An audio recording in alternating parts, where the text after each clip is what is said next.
Good morning Blue Wave Alliance. Ay grabe. Kinukongratulate ko ang team nyo, lalo na sa founder ng team na si Judy Azul. Then kay partner Romana, partner Ros Ignacio, then kay partner Jeanette. So grabe.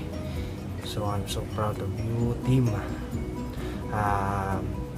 Masaya ako na naging part kayo ng team ko, ng Team Goal International, Team Wise International. So grabe, nai-inspire ako kasi bakit kahit sobrang busy nyo sa ginagawa nyo as TH, nagagawa nyo pa rin maging global. So ito lang masabi ko, tuloy-tuloy lang. Alam ko lahat ng pagod, sakripisyo, hirap na ginagawa nyo, lahat yan babayaran ng global. At alam ko na kayo ang susunod na uuwi ng Pinas. Bakit?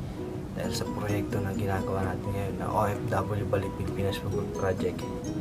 So guys, partners, leaders, hato lang. At sa mga soon business partner nyo, grabe, nakakabaliw, nakaka-excite. Kasi alam ko yung Blue Wave Alliance na yan, lalaki at lalaki yan.